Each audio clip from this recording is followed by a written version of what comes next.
What's up, strongest men, women, and children from blocks all around the world? I am my block's strongest man, and I'd like to welcome you to the World's Strongest Man 2021 full results recap and analysis show. So we had day 2 at World's Strongest Man today, and it was just as crazy in performances and in injuries as day 1. So if you haven't seen it yet, first and foremost, I just wanted to share that Terry Hollins had to withdraw today due to an injury he suffered in the first event on day 1. And then he went so far as to announce his retirement from World's Strongest Man competition. So I don't know if that means that he is retiring totally from strength competition altogether. It seems like no, based on this post. But if you go follow Terry Hollins WSM on Instagram, you'll see you turn the sound up on this one, and you'll hear him say himself that he is very happy that he is going to be making this decision to move on. I don't know if you can hear that, but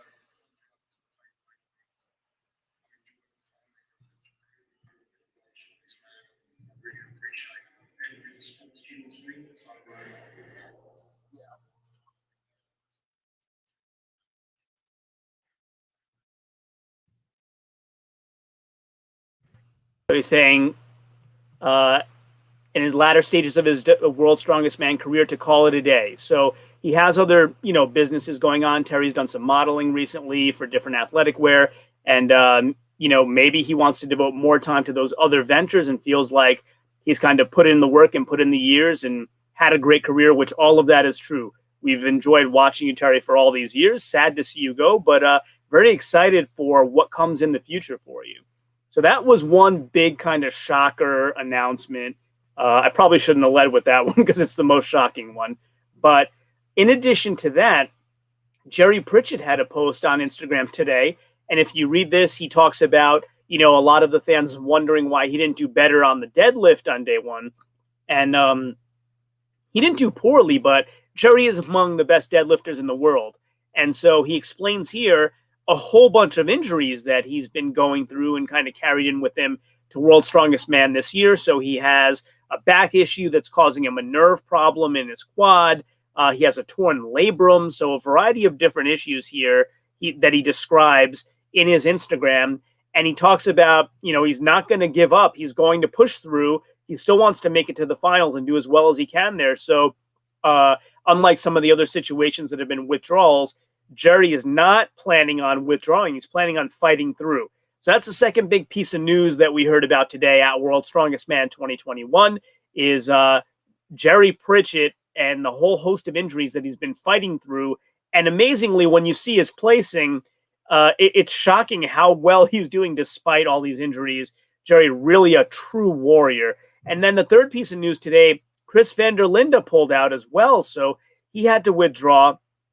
And let's see, if you look through the comments, he trains with Superboy Training, and they have a comment in here somewhere where they describe what actually happened. He had an underlying cold, I believe, so that may have been slowing him down from being kind of at the peak of his powers. And so I believe it was a doctor's decision after examining him to actually have him withdraw from this competition as well. So Chris van der Linde, Terry Hollins joined the ranks of Luke Richardson and Graham Hicks as having to withdraw from the competition, Graham, before it even got started. So unfortunate, it does seem to happen every year to some degree, but it's always unfortunate when you see guys train for that long and just not able to compete at their best. So that being said, let's go have a look or a discussion through what the placings are today. And so we'll stop sharing this. And hey, what's up, Hunger Smash Fitness? Woohoo! So the placings today are, the athletes did fingers today or train pull, one or the other. And the kind of secret there is that train pull became train push. So what happened there? That's the fourth piece of big shocker news that I have for you today, or breaking news, is that the train was kind of a train car attached to a caboose. And the first competitor to begin attempting that was Johnny Hansen. He pulled and pulled and pulled, and the train didn't move. So everyone was wondering, is he just not up for this? But I know Johnny Hansen from my research to be an excellent truck puller. So he should have been able to budget a little bit, even though, in my opinion, the weight was too much. So I heard Nick English mention on Facebook backstage that the weight was 50 tons. So that's 100,000 pounds. And I personally think that's a little too much. So what they ended up doing is they determined that the heat was so severe in Sacramento that the brakes weren't working properly. They swelled or something, and the brakes were not releasing. In fact, they weren't able to come to this conclusion until also Evan Singleton made an attempt and couldn't budget at all and kind of gassed himself out trying. And fifth piece of shocker kind of information today is that Evan Singleton has some sort of bug, some sort of illness that's been plaguing him so far in World's Strongest Man. I don't think any of us know exactly what it is, but that's the rumor. He has some sort of, I don't know if it's a flu or a stomach bug or what, but he's ill in some sort of way that has him not kind of at the peak of his powers. And this is why he seems to really be struggling. And we'll get to those placings in a moment. But so what they ended up doing with the train pull is they removed the problematic train car altogether, had the guys not pull, but push only the caboose, which is now half the weight. So instead of 50 tons, it's 25 tons. That's 50,000 pounds. And for a pull, that now seems a little bit light for world level competitors. I personally, for a pull, think that it should be somewhere in between, maybe in the 80,000 pound range. 75, 80,000 would be about right for a pull for guys at this level. But now they're pushing it, so that could be more difficult. 50 might be correct. So those are kind of all the shocker pieces of information that happened out. World's Strongest Man 2021 qualifier group day 2. That's your recap. So your kind of breaking news again is Chris van der Linde had to withdraw with an underlying cold. Terry Hollins withdrew due to injury from event 1 and then announced his retirement altogether from World's Strongest Man level competition at least. Jerry Pritchett discussed a whole host of injuries he's battling through, including a torn labrum and a nerve issue in his quad, which explains his less than up to his caliber deadlifting, which is still incredible caliber for anybody else. Evan Singleton battling some sort of bug that's slowing him down. And then number 5 breaking news was the train pull becomes a train push. So where are all the placings for those events, which again are the only ones that happened today? We had 2 events in day 1, technically 3, but each man completed only 2. They did either squat or deadlift. Today it was either Fingals or train push and nothing else. So each man did only 1 event today. So in group 1, 5 points went to Brian Shaw, who I knew would do the best at Fingals Fingers, and he indeed did. Did all 5 fingers in 40.47 seconds, followed by 4 points going to Ivar Schmuckstellis, who did 4 fingers in 31.88 seconds. So everybody else in the group except Brian did only 4 fingers. 3 points then went to Travis Ortmeyer, who's having a pretty consistent, except for the squat, a pretty consistent appearance at World's Strongest Man. And if he could keep it up, hey, he might bump up enough a place, which is what he would need to get in a stone off, and that would be freaking awesome. So he did 4 in 31 3/4 seconds. And then we have 2 points going to Maxime Boudreau, who did 4 fingers in 41.07 seconds. I thought he would do a little bit better there. And then 1 point went to Gavin Bilton, who I thought would do much better because of his size and the fact that he practiced fingers. He did 4 fingers in 46.62 seconds. So these times aren't so far apart from each other, but just to give you a little bit of context, Brian Shaw did 5 fingers in more than 6 seconds faster than Gavin Bilton did 4 fingers. So, obviously we don't have any footage, but from what I'm hearing, they interviewed Brian after, so you kind of got a little sense. He blazed through this. Nick English was saying, like, you push these things over like they were styrofoam, or maybe it was Nick or maybe it was Martins. But Brian apparently blazed through these like they were easy. And aside from that, 4 points for Ivar's, 3 for Travis. They were very close to each other. So 31.75 versus 31.38. That's a blink of an eye, right? Very close. So the overall standings for Group 1 after 2 days of competition at World's Strongest Man 2021 are Brian Shaw in a comfortable lead with 13.5 points. Maxime Boudreau remains in second place with 10 points.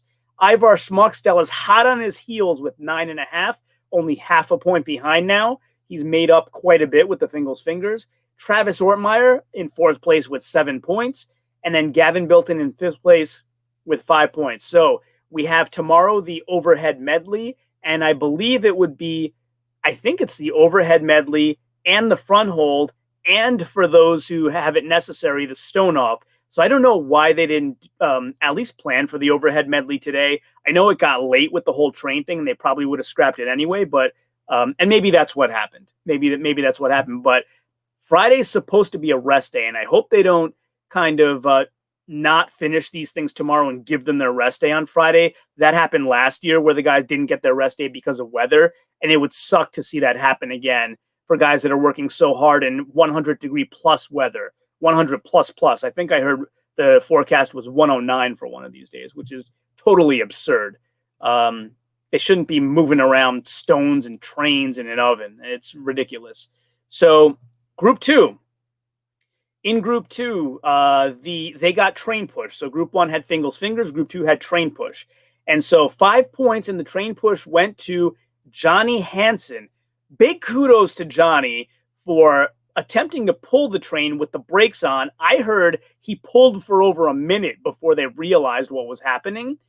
I would imagine totally drained himself. They switched the whole event around and he still wins it. So kudos to Johnny. He gets his first event win, 5 points for him.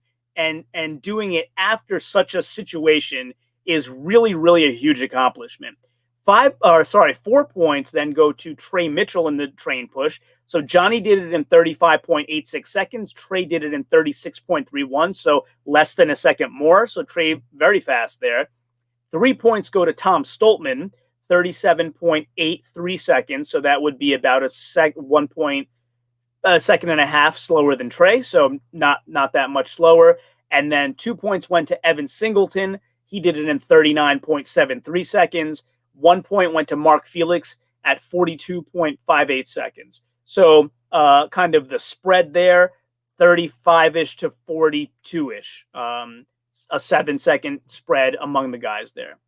So where does group two stand overall now? Well, Tom Stoltman's leading it, and by a comfortable margin, by 3 points. So not quite as comfortable as Brian Shaw, but very close. Tom and Brian are pretty much dominating at this point. Tom has 12 points. Trey Mitchell is in second with 9, actually tied with Mark Felix, also with 9 points. Johnny Hansen right there with 8 points, and Evan Singleton right there with 7. And like I said, if Evan weren't dealing with whatever this bug or illness is, I think he'd be doing much better here. But he'll battle through it. So group three. Group three also had the train push, and this was the last set of scoring that I saw come through, so I believe they probably went last for the day. And so group three, 5 points went to the winner, Eyþór Ingolfsson Melsted of Iceland, and he did it in 37 seconds, which let's see, is not the fastest, but pretty close. So the fastest of all times looks like it was Johnny Hansen, but 37 seconds is fast. Second place, Robert Oberst again. I don't want to say this one was as much of a surprise as the loading race. Robert is a big, heavy, strong guy. And, the kind of events where you have to overcome inertia, I think, are more suited to the big, giant guys. So not as much of a surprise here, but a little bit. Like Robert hasn't shown up like this in the past for World's Strongest Man, kind of to this caliber. He's doing really, really well, and good for him. So 4 points to Robert, who did it in 37.53 seconds, an excellent time. 3 points went to JF Caron, who did it in 41.19 seconds.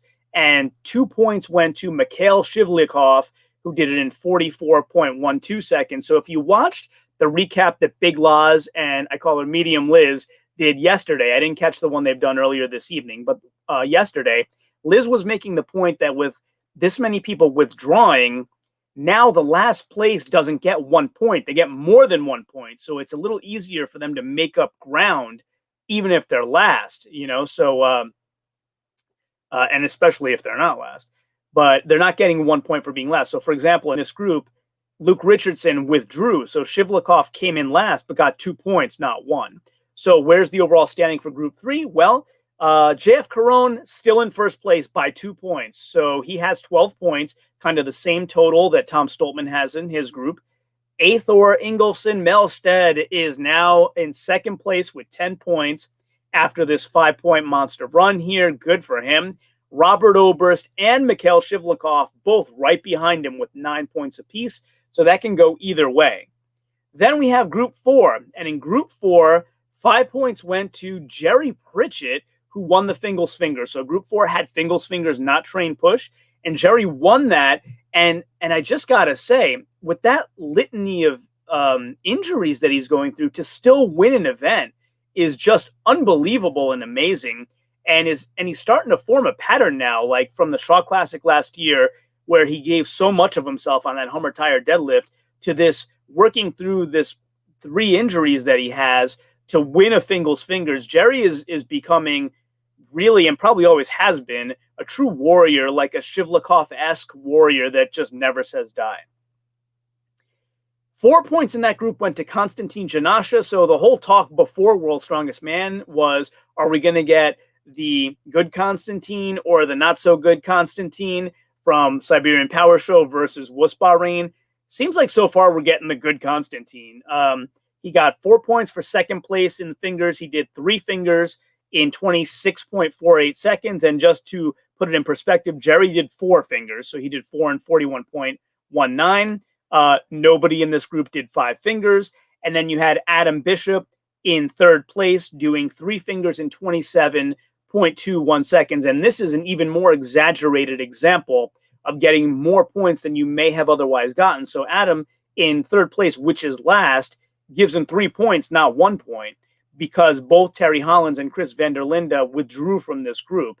And at World's Strongest Man, once the contest begins, they don't bring in any other alternates, if there were any more to begin with, which I'm not sure, because Gabriel Pena discussed on his Instagram that he had a discussion with Colin Bryce and management, and they decided they weren't quite convinced that it would be safe for him to proceed after his heart issue last year, even though Gabe's been, tested and is confident.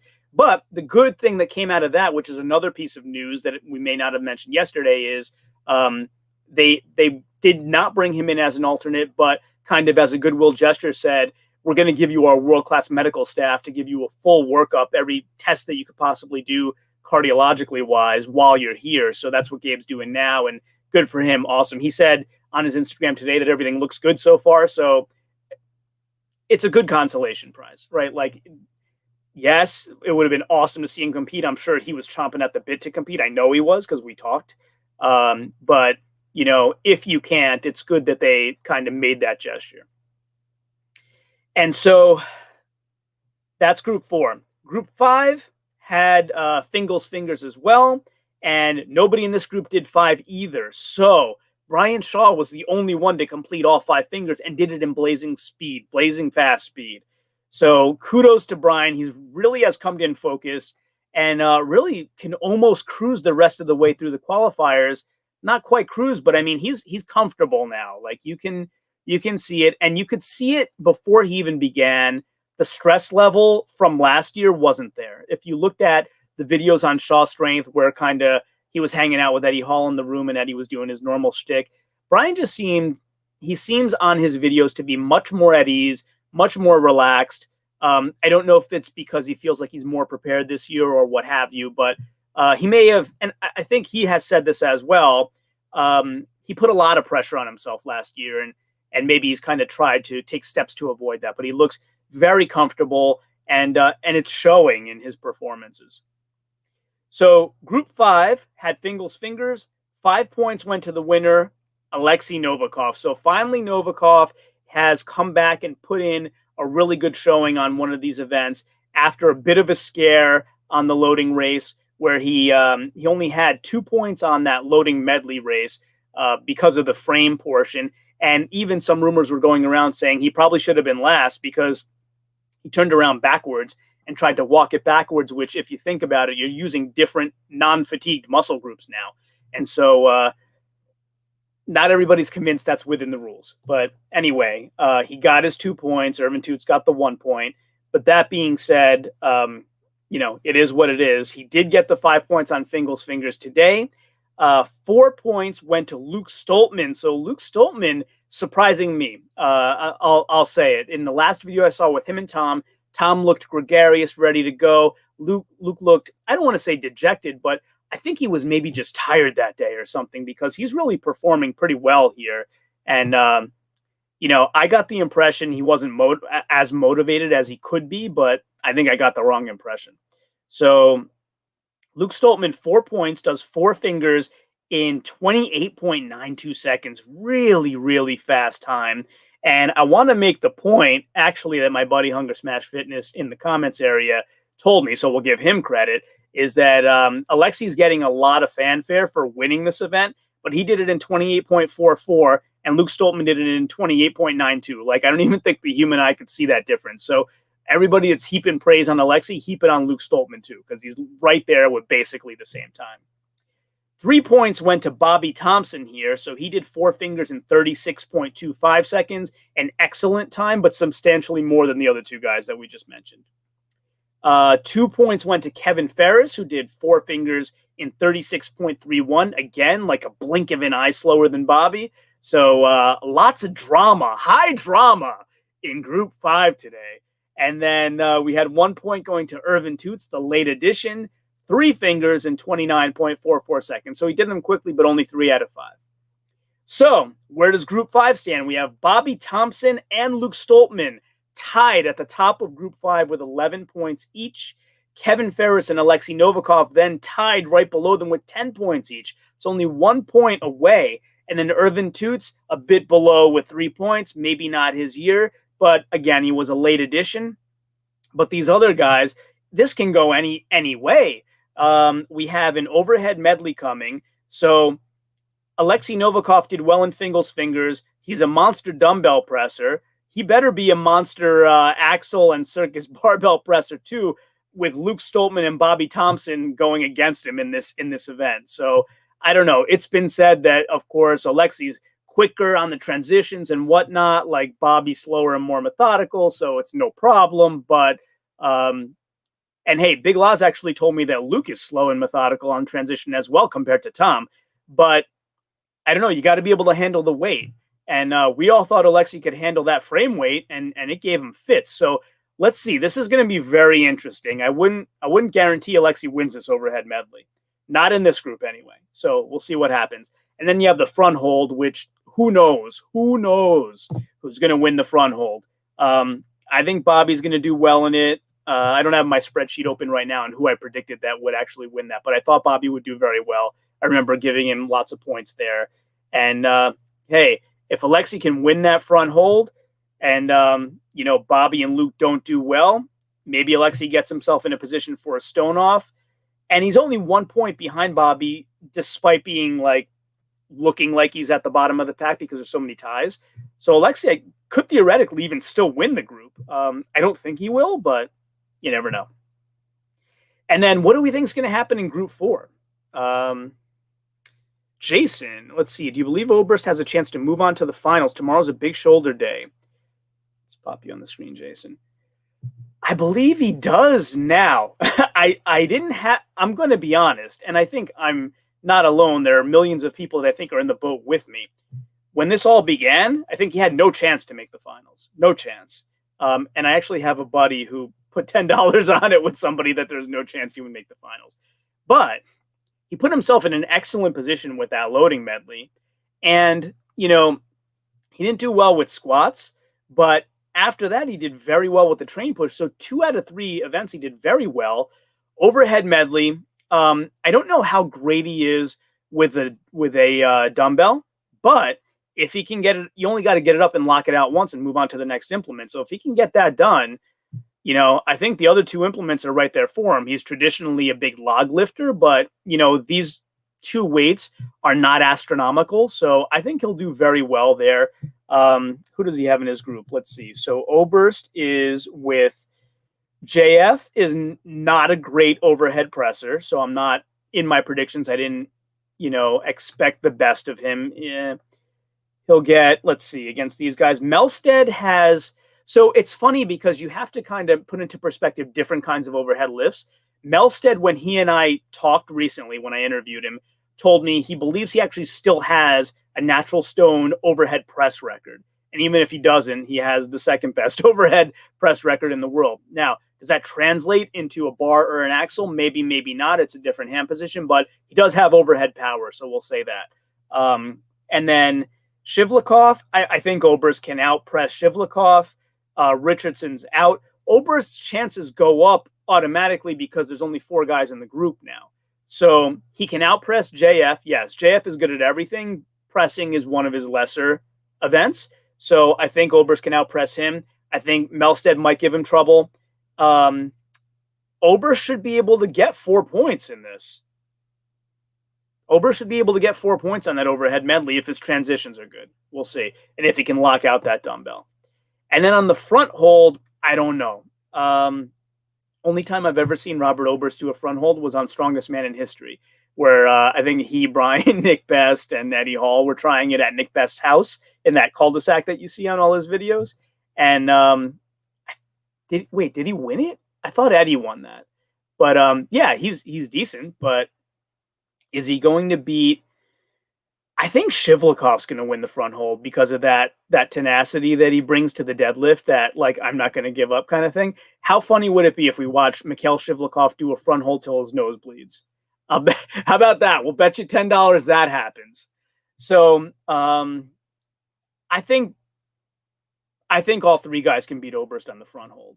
So if Oberst gets 4 points on the overhead medley, that puts him at 13. And if he gets 1 on the front hold, that will put him at 14. So the question becomes, is that enough points to get him into second or third? Probably. Let's see. If JF picks up, let's say JF will pick up 4 points on the front hold, that puts him at 16. And on the overhead medley, he'll probably be lower. I would say 2, maybe. So JF will probably end up around 18 points. And then Athor should pick up 4 points on the overhead, putting him at 14. And then I don't know. Athor is going to probably stay really close to JF here. Robert might get into a stone off with Athor Melstead, and that's probably what it's going to come down to. And then it becomes, do you think he can beat Athor Melstead in a stone off? I don't know. I think that one's close. That's a close one. So that's group 3. In terms of group 4, we only have 3 guys left in there. So we have Konstantin Janasha, Jerry Pritchett, and Adam Bishop. And so what do I think is going to happen there? Good question. Let me dig up my spreadsheet. Jerry Pritchett's overhead is usually very good. And he was interviewed about this and asked about, like, how do you think you're going to do in the overhead? And he said, my overhead's usually really good. I don't know about right now. Again, he's kind of struggling through a variety of different injuries. And so let me bring up, I'll share my Block Strongest spreadsheet, and we'll take a look at what I had originally said for these events. And I'll let you know if I think I changed my mind or not. So let's share that screen.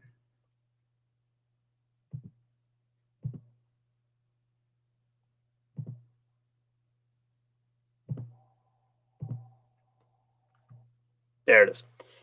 Okay, so here we go. Jerry Pritchett, Adam Bishop, and I had originally had Terry Hollins going through. So obviously that's not happening. How's Tom doing? I will get to that in a second. Short answer, he's winning his group right now, fairly handily. So hopefully that answers your question. Tom is leading group 2. Tom's doing very, very, very well. And we'll go through that in a minute. So as far as Jerry's group, for the overhead, I had him taking the overhead 5 points. I had 4 going to Bishop and 3 going to Konstantin. So I don't think I'm changing my mind there. That should still hold true. And then on the pickaxe hold, I had Jerry winning that as well. And then I had Adam, and then Konstantin I had last there. So let's see. Let me take a look at, This other spreadsheet I don't want to show you because it's not mine, so I don't know how free I am to share that. So I'm kind of looking at it on my own, and that's why you don't see it. But you can trust that I'm giving you the real information. So Jerry Pritchett has 10 points now. If he wins both the overhead and the front hold, he ends up with 20 points, which puts him in a great position. If Constantine does what I thought he would do, Constantine currently has 13 points and is in the lead. So Constantine would get 3 points on the overhead, which would put him at 16, and 1 on the pickaxe, which puts him at 17. So he would end up in second place there. Adam Bishop currently has 9 points. So if he holds true to my prediction, he would get 4 points in the overhead and 4 on the pickaxe. So that would be 17. He would be second. Now, none of this matters because there's only 3 guys left in the group. So we know that second and third are going to be in the stone off. So the question is, who doesn't have to do the stone off? And I think, honestly, despite all these injuries, Jerry is still going to win the group. And, you know, a front hold, is that going to exercise his quad? Maybe. I don't think it's going to really exercise where all his injuries are. So he may still be able to do that front hold fine. The overhead medley, yes, might give him some trouble, but I think Jerry wins the group, and then it doesn't matter if Adam or Constantine are second or third because there's nobody else in the group. They get stone off against each other. And the question becomes, which of those two goes through on a stone off? I think it's Constantine. I think it's Constantine. So let me know in the comments if you agree or disagree with that, but I think it's Constantine. Kathleen Music Lover, sounds like the train thing was a disaster. Yeah, we just talked about that earlier. Happy to reiterate. So yeah, it was supposed to be a train pull with a train car and a caboose. Johnny Hansen went first, couldn't budget at all, and I heard that he tried for over a minute. Imagine that. Over a minute, and it wouldn't move. Then they had Evan Singleton try it. It again did not move. And so then they decided, well, let's check on it now. And apparently the brakes were swelling or something from the intense heat. And they finally, after having Evan go, decided to change their direction on it, removed the car, made it just the caboose. So it used to be 50 tons. Now it was 25 tons. And then they changed it from a pull to a push. So that's the disaster you're referring to. Okay, so that being said, oh, you had a question about how Tom was doing as well. I mentioned he's winning his group. So Tom did train push today. He did 3 points in the train push. So 37.83 seconds for Tom. 3 points was enough to keep him in first place. I think he actually was already in first place. But yeah, he's in first place by 3 points. Trey Mitchell's in second in that group. So what do people in the comments, what do you think about who's going to, after tomorrow's events, who's going to go through to the finals? Because it seems like if they intend to have the athletes keep their rest day on Friday, they have to finish everything else tomorrow, which is overhead medley, front hold, and whoever has to do the stone off all tomorrow, which seems like a lot given they only did one event each today. But I don't see what else they could have done today given the train calamity. Like, it just got too late. So, but who do folks think are going to go through? If we're talking about group one, I think Brian's got it locked up. I can't see it any other way at this point.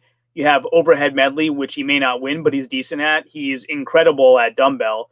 It just comes down to how close to the top of the points will he get, or how fast will he be on the other two portions of the medley to come to the top of the points. And I think he'll be pretty fast.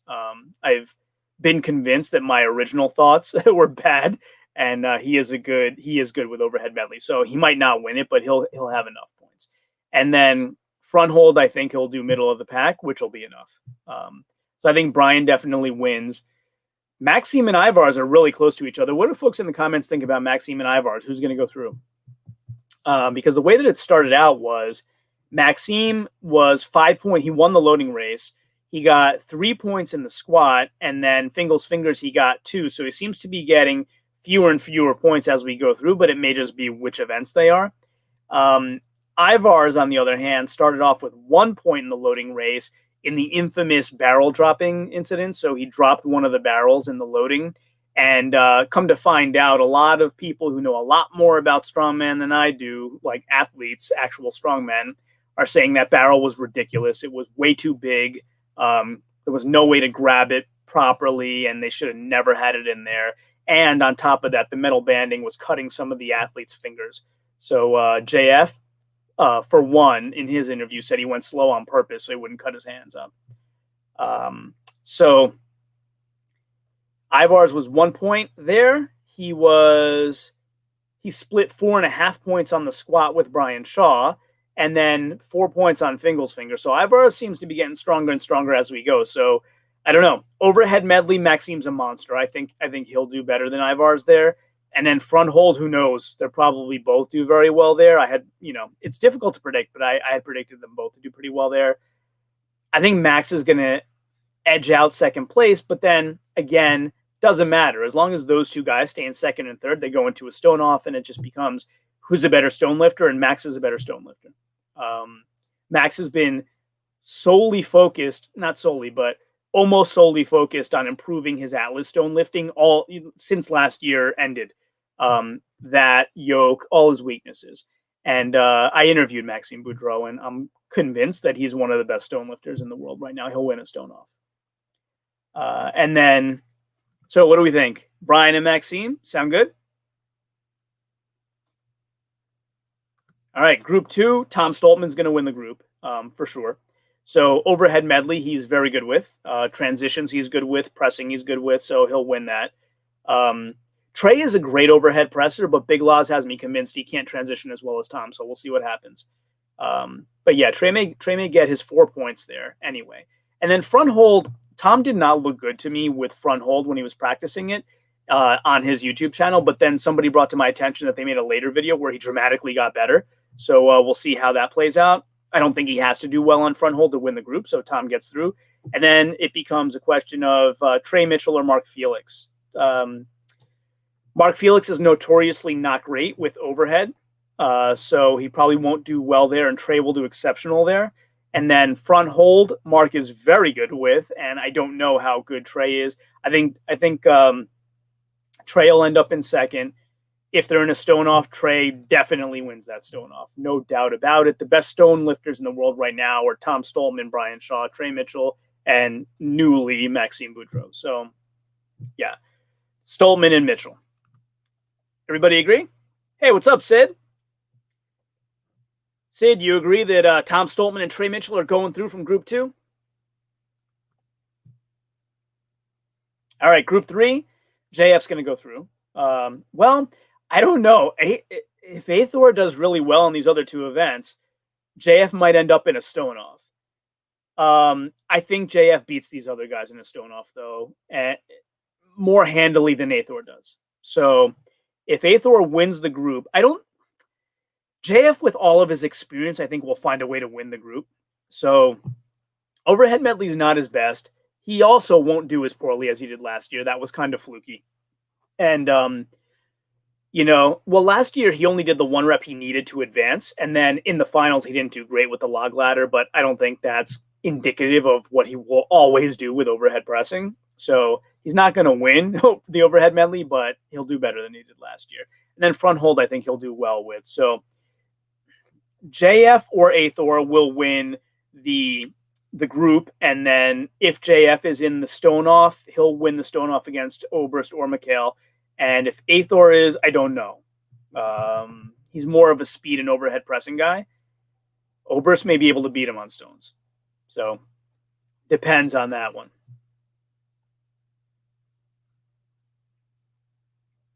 Sid, no, I don't have the wrong spreadsheet up. I'm reading from someone else's spreadsheet who I don't know if I'm allowed to show. So I'm showing you my predictions, but reading from actual results somewhere else. And then let's see. Group 4. So Constantine's in the lead now. I don't think he'll do well with front hold. I think he will do well with overhead medley. Jerry Pritchett, I think, will pass him because I think Jerry Pritchett will do well enough in both of those things, despite the injuries. Jerry's going to win the group, so then Adam and Constantine end up in the stone off because Terry Hollins and Chris van der Linde have withdrawn, so there's no chance of them catching up.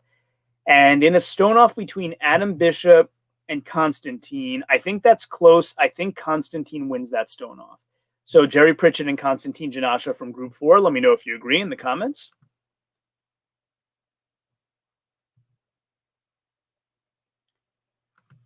And, oh, Hunger Smash Fitness, thank you for reminding people to like the video or like the live stream. Appreciate that. Subscribe while you're here, too, if you haven't yet. Really would appreciate that. I've been working really hard to do these nightly recaps for you and a bunch of prediction videos and a bunch of athlete interviews. So if you like what you've seen, subscribe while you're here. And subscribe to my buddy Hunger Smash Fitness, too. He's awesome.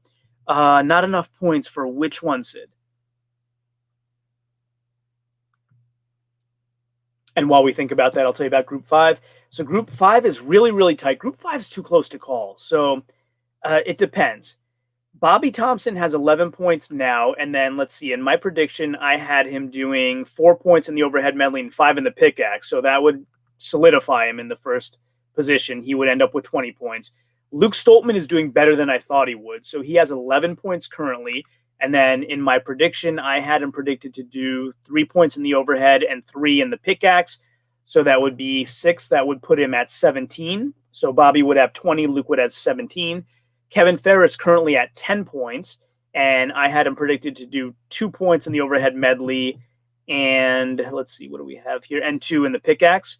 So 4 points would put him at 14. Novikov currently at 10 points. So I expected him to do very well in both of those, so he'd end up with 19 points. So Novikov would end up in second place if he does as well as I predicted he would. And then Irvin Toots, of course, was a late-minute addition, so I didn't have a prediction for him. I thought Gavin Bilton would be in this group. He moved to Group 1 when Graham Hicks had to withdraw. So I would say Bobby Thompson looks like he could win this group, and then Alexei Novikov and Luke Stoltman end up in a stone off. They may supplant Kevin Ferris there. And then Luke Stoltman and Novikov, I think Novikov wins that stone off. I think Novikov goes through. Bobby Thompson and Novikov. So let me know what you think there. I originally had Bobby Thompson going through. I redid my predictions after talking with Big Laws where Bobby didn't go through, but he's performed well enough now that I think he's in a good position. So those are the finalists I think are going to go through. It's going to be Brian Shaw, Maxime Boudreau, Tom Stoltman, Trey Mitchell, JF Caron, Athor Melstead, Konstantin Janasha, Jerry Pritchett, Bobby Thompson, and Luke Stoltman. What do folks think about that? What's up, Dutch American Strength? Thanks for dropping by. Yeah, Sid, Group 5 is so close. It's like almost everybody except Irvin Toots has 10 or 11 points. It can really go any way. So, Sid, what do you think? Like, these were my predictions from a few days ago. So, do you think it'll play out like this? Like, will Alexei win the overhead medley and do very well in the pickaxe, or what do I have right and wrong here? I think Bobby's overhead pressing needs no introduction, right? So I think he'll do well there. He may not win it because Alexei's faster, but we'll see what happens. What do you think? And while we're thinking about that, anybody else in the audience, which of the remaining events are you most excited to see in the qualifiers first? So there's overhead medley, pickaxe, and the stone off. Pickaxe, I think, could make for boring TV because you're staring at nothing happening for a while. But who knows? They did it on the Strongest Man in History show, and we watched that. So I guess it's okay. And it's not like we're getting it on TV or a live stream right now anyway. So, to reiterate that for anybody in my audience who is not aware, there is no live stream, free, paid, or otherwise. And they're going to actually televise it faster in the U.S. than previously done. They're going to put it in the U.S. They said next month in July sometime. And unfortunately, I don't know why, for some weird reason in the UK, still in December or Christmas time. So I don't know why the UK has to wait so long for it when the US can get it. Like, if it's produced and ready in July, why not give it to both in July? So anyway, Colorado Awesome Sauce. I'm curious how the Group 3 will work as an episode. Why is that? Because Luke Richardson's out?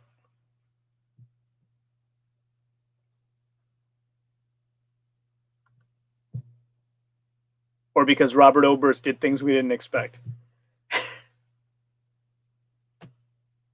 Dutch American Strength. Pickaxe will separate the most determined. I agree with you. I think Jerry Pritchett's very determined. That's why I think he'll do well there. Guys like Evan Singleton's usually very determined too, but if you missed the beginning of the stream, I've heard that he has some sort of bug. I don't know if it's a stomach bug or what, but he's ill. He's not at the peak of his powers right now. So he's another like very determined guy. Who else is like that? Yeah, I guess them. Jerry Pritchett and Evan, I would say, are kind of those really tough, determined guys. Oh, Shivlikov, obviously. Yeah, it's the most mind over matter event for sure. Absolutely. Absolutely. Funny thing, though, is some of the guys, Gabe Pena tried it out before he, found out he wasn't going to compete. Brian tried it out, in the Boneyard before they began any of the events, and they both felt it was light. So I don't know if it's going to take a very, a substantial time to win this event, because it seems like, it can be light, but you got to hold it for time, right? So eventually you're going to drop it. But I think the time might be big. Like maybe a minute isn't the time. Maybe it's like 90 seconds or something. So we'll see. Colorado Awesome Sauce. Isn't there only 3 people left in that group? There are 3 people left in group 4. So Konstantin Janasha, Jerry Pritchett, and Adam Bishop are left in group 4. That's the group that Terry Hollins withdrew from, and Chris Vanderlinde just today withdrew from. So group 3 has 1 withdrawal. So there's 4 people left there. Group 3 is the one where Luke Richardson withdrew. And so that one has JF Caron, Athor Melstead, Robert Oberst, and Mikhail Shivlikov left. So I hope that answers the question.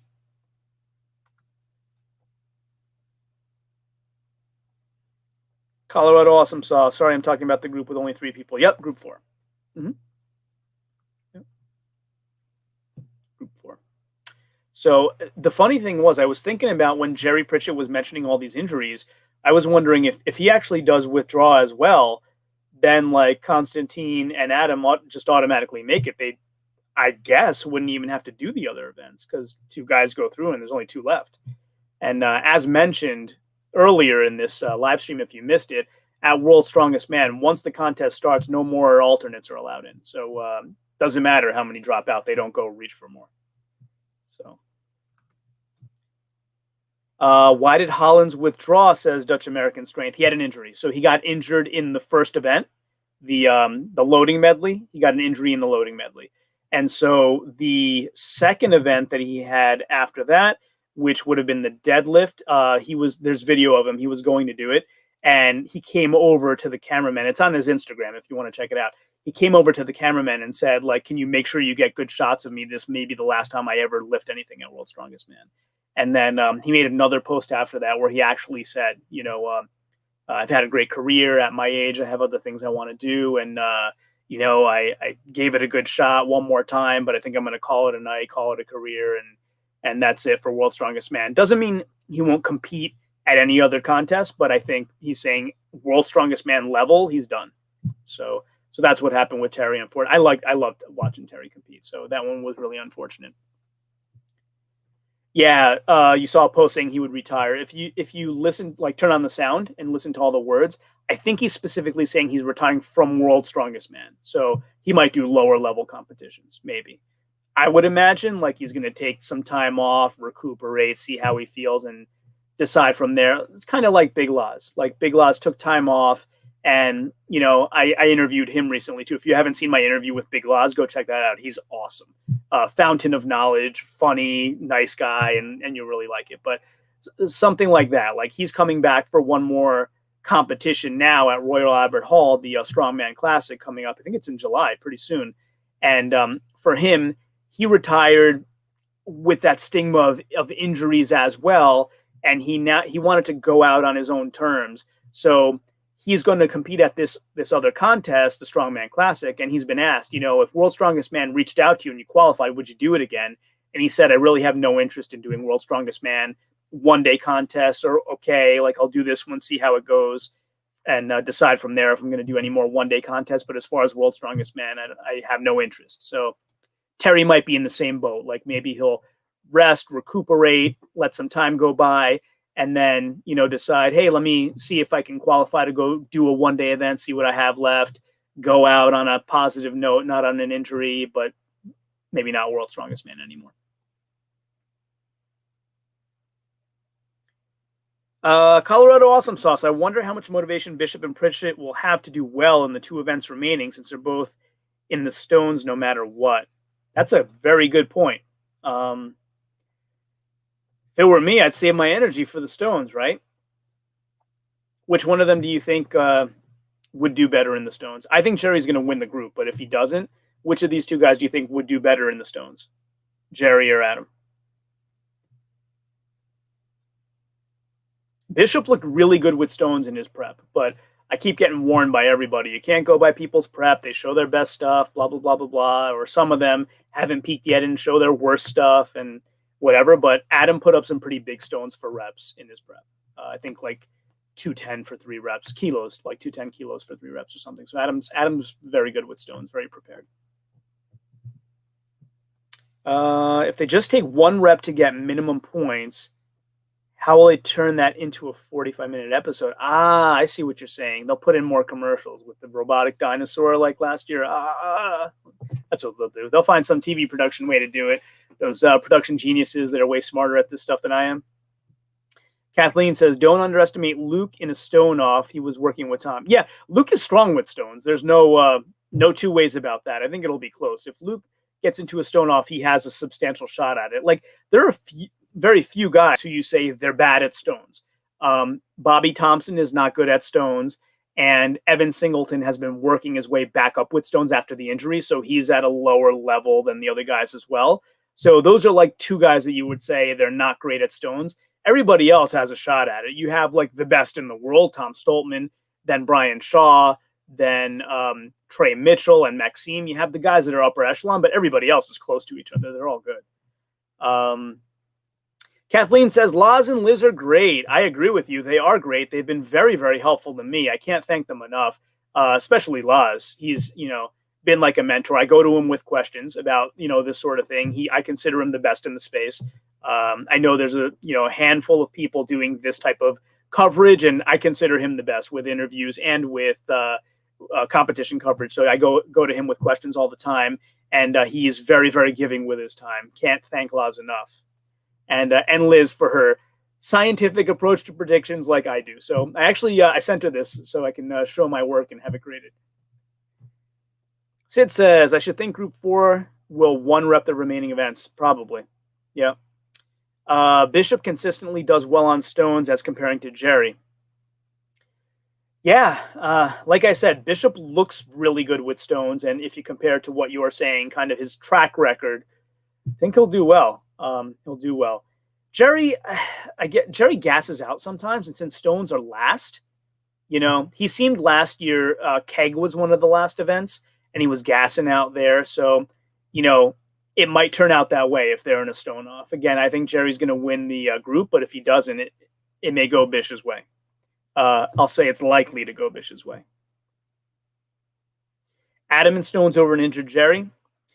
Yeah, that's a good point, too. Jerry's injuries might manifest themselves in a stone lift. Like, in a front hold, maybe no. But in lifting a stone, which is pretty much a full-body movement, it may really bother him. So you got a good point there. No way Jerry wins the group. Janasha would have to place last on both events, and Pritchett would have to win both. Okay, let me see. And again, I can't show you this other spreadsheet, but Janasha has 13. So if Janasha placed last, he would have 15. And then if Jerry, how do you figure that? So Jerry has 10 points now. If Jerry won both, he would get 10 more points, putting him at 20. And Janasha getting last on both would put him at 15. So that's far apart. So anyway, we shall see. We shall see. He's got a huge heart, but he is injured. So we shall see. But yeah, you see Janasha winning and Bish taking the stone off. It's a very likely scenario for sure. Dutch American Strength. I got a lot of catching up to do. It's funny. Sid says, who's your pick for Group 1? Group 1, Brian and Maxime are going to go through. Brian's going to go through comfortably, and then it becomes a stone off with Maxime and likely Ivar's. I I personally have kind of connected with Travis and in our interviews, and I would love for him to go through. I don't think he will, but he's performed very well so far. So who knows? He might surprise us on the other events. But Brian's going to comfortably go through, and then Maxime and Ivar's in the stone off, which Maxime wins. That's, if you're asking my opinion, that's my opinion. Liz is a hoot. Yeah, for sure. When I was interviewing La, she was like shouting corrections from off camera. It was very funny.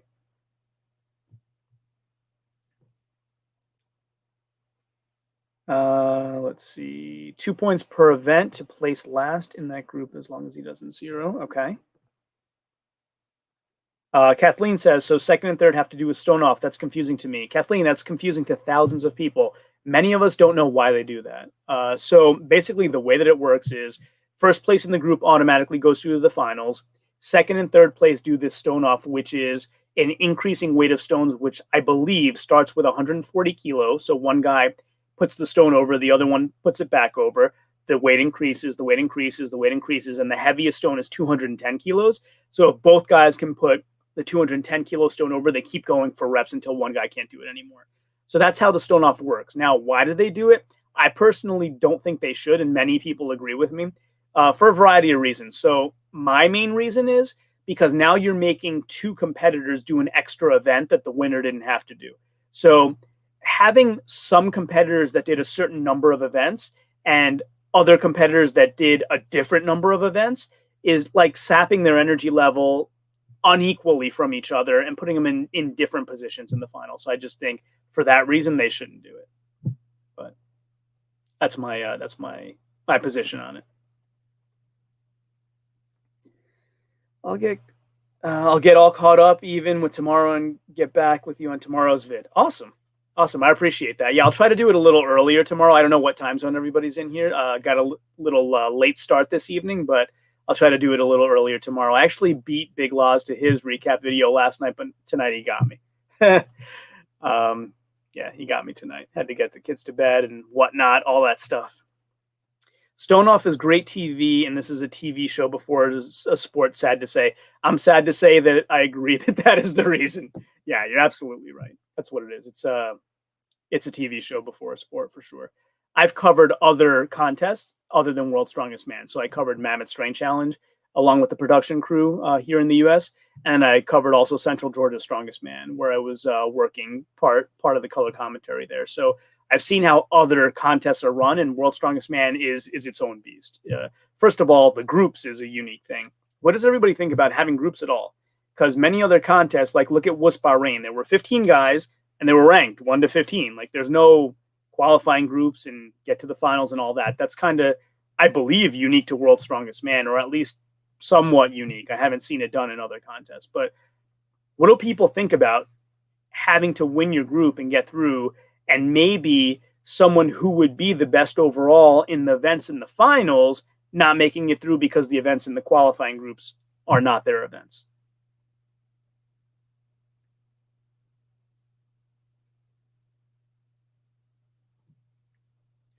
Let's see. The minimum Janasha can get is 4 more points. Because of the missing people. Thank you for the correction. I knew I was missing something. Right. So the minimum Janasha can get, yeah.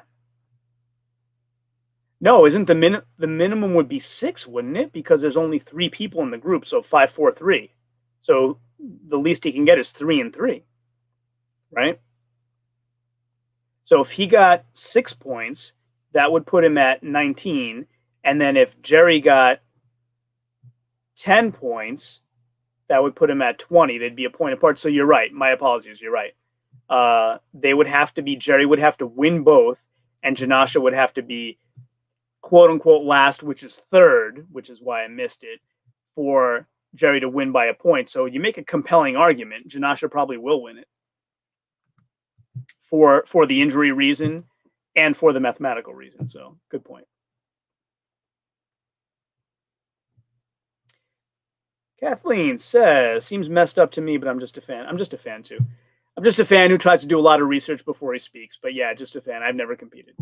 I compete in my own garage against myself. That's why I call myself my block strongest man, by the way. See, I want to set attainable goals. So maybe one of these days I'll be my town strongest man. But That's kind of why I started the channel, actually, because I feel like there's a lot of you know, home-based athletes who think they see World's Strongest Man or Strongest Women in the World or whatnot, and they think, I can never get to that level, so I'm not even going to start. I'm not even going to attempt it. And they miss out on a lot of the fun of exercise, right? So I said, let me set kind of an attainable goal, name my channel that way, and try to motivate people to, you know, set small goals, meet those, and then set a slightly bigger goal and meet that one and progress little by little and kind of get there. So I do data analysis for a living, and we do SMART goals all the time. So I wanted to incorporate that into Strongman. So that's what, you know, I turned it into a funny joke. Like, I may not be my block strongest man, but I guarantee you I'm my block strongest man, because there's like 5 guys on my block. But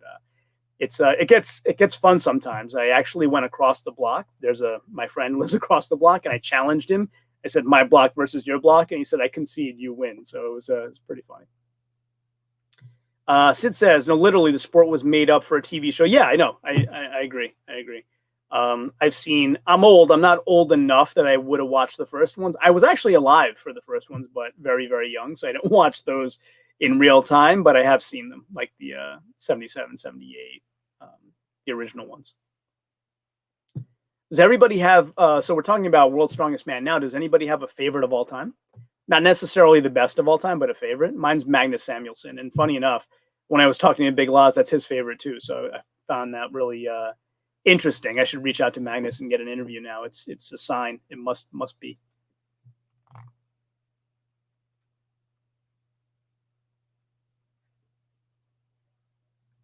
Yeah, you're wondering how much effort Pritchard will put forward, knowing he'll be in Stones no matter what and being injured. I think he'll put a lot of effort and put him into the Stones too. He may not win Stones, but I think he's going to go out trying. I think that's his personality.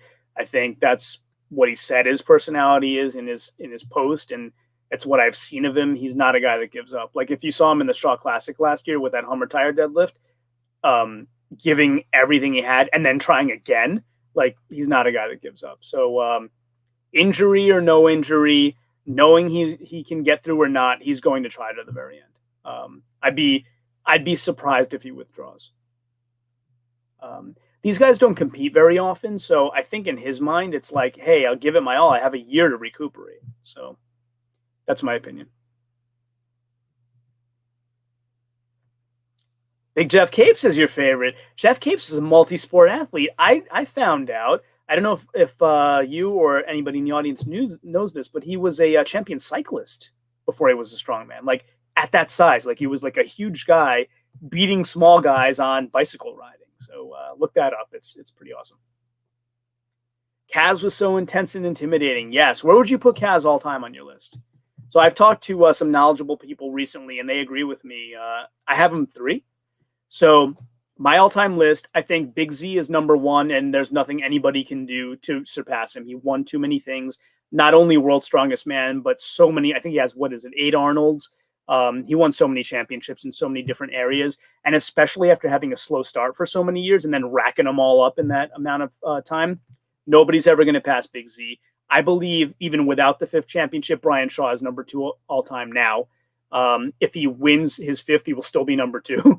And I don't know if there's anything anybody can do to surpass that. Kaz is hard to compare because he was in a different era, but equilibrating for today's training methods and eating and all that stuff, Kaz is number 3, I would say, in my mind. The way that I heard it described, I don't know if it was on Big Loz's channel or who said this, but they said, if you're going to describe like the strongest man of all time, first of all, is it the strongest man of all time or the greatest strong man of all time, like most accomplished? Those are 2 different things. But the strongest man of all time is like, if you were trapped under a car, who would you want pulling it off of you? And for me, like, my mind immediately goes to Brian Shaw. So maybe he's number 1. But yeah, Kaz would be 3 for me. I think all 3 of them would be above Marius, even though he has 5, because of the era he won those 5 in, and the IFSA split, and the fact that Kaz wasn't invited back for so many years. Who knows how many championships Kaz really deserves? Like, is it 6? Maybe. Colorado Awesome Sauce says, in order, Z, Shaw, Kaz, Thor, and John Paul. You have Thor that high up, huh? Number 4. So with one win, you have him above Marius's 5. That's interesting.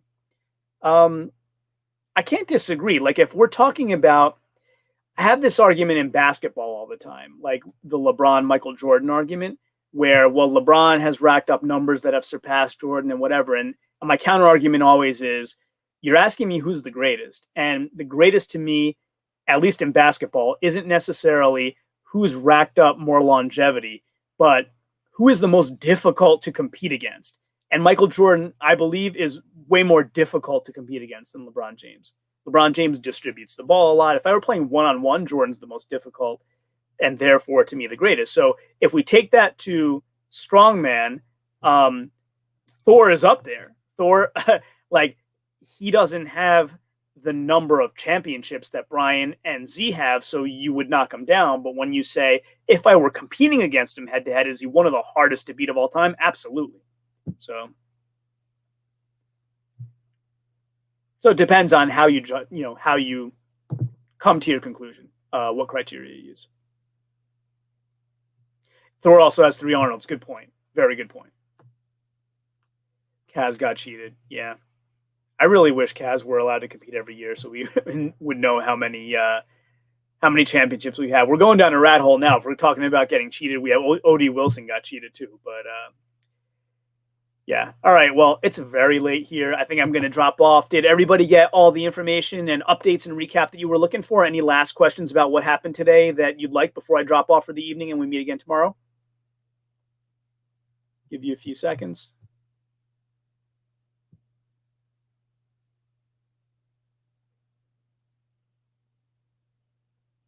Hey, what's up, Lucas? Peak Thor basically is a nightmare. Probably would beat any other strongman head-to-head.